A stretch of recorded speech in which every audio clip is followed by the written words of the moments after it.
Good morning, everybody. As we head into Labor Day weekend, I know many people across this country are concerned about what the future holds for themselves, for their families, and for the economy as a whole. As I've said from the start, there's no quick fix to the worst recession we've experienced since the Great Depression. The hard truth is that it took years to create our current economic problems, and it'll take more time than any of us would like to repair the damage.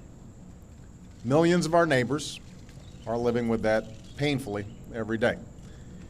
But I want all Americans to remind themselves there are better days ahead.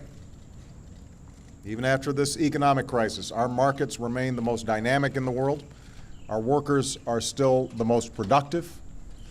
We remain the global leader in innovation, in discovery, in entrepreneurship. Now, the month I took office, we were losing 750,000 jobs a month. This morning, new figures show the economy produced 67,000 private sector jobs in August, the 8th consecutive month of private job growth. Additionally, the numbers for July were revised upward to 107,000. Now, that's positive news, and it reflects the steps we've already taken to break the back of this recession. But it's not nearly good enough. That's why we need to take further steps to create jobs and keep the economy growing, including extending tax cuts for the middle class and investing in the areas of our economy where the potential for job growth is greatest. In the weeks ahead, I'll be discussing some of these ideas in more detail. But one thing we also have to do right now, one thing we have a responsibility to do right now, is to lift up our small businesses, which accounted for over 60% of job losses in the final months of last year. That's why, once again, I'm calling on Congress to make passing a small business jobs bill its first order of business when it gets back into session later this month. Now, here's why this is so important.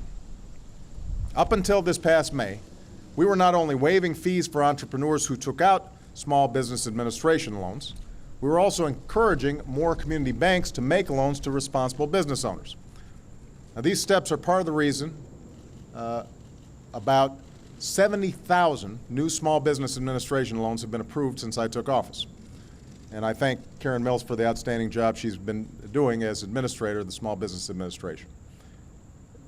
We've also been fighting to extend these loan enhancements with a small business jobs bill. It's a bill that will more than double the amount some small business owners can borrow to grow their companies. It'll completely eliminate capital gains taxes on key investments, so small business owners can buy new equipment and expand. And it will accelerate $55 billion in tax cuts for businesses, large and small, that make job-creating investments in the next 14 months. And keep in mind, it is paid for. It will not add one dime to our deficit. So, put simply, this piece of legislation is good for workers, it's good for small business people, it's good for our economy. And yet, Republicans in the Senate have blocked this bill, a needless delay that has led small business owners across this country to put off hiring, put off expanding, and put off plans that will make our economy stronger. I've repeated since I ran for office, there is no silver bullet that is going to solve all of our economic problems overnight. But there are certain steps that we know will make a meaningful difference for small business men and women, who are the primary drivers of job creation. There's certain measures that we know will advance our recovery. This small business jobs bill is one of them. And I'm confident that if we're willing to put partisanship aside and be the leaders the American people need us to be, if we're willing to do what's best not for the next election, but for the next generation, then we are not only going to see America's hardworking families and America's small businesses bounce back, but we'll rebuild America's economy stronger than it's been before. Okay. Thank you very much. What are the other incentives that you mentioned Monday, sir? Well, I will be addressing a broader package of ideas next week.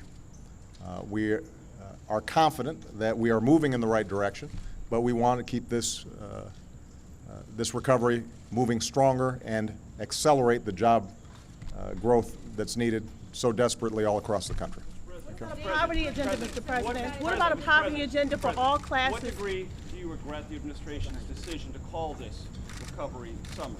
And on Sunday- I don't regret the notion that we are moving forward, but because of the steps that we've taken. And I'm going to have a press conference next week where, after you guys are able to hear where we're at, we'll be able to answer some specific questions. But the key point I'm making right now is that the economy is moving in a positive direction.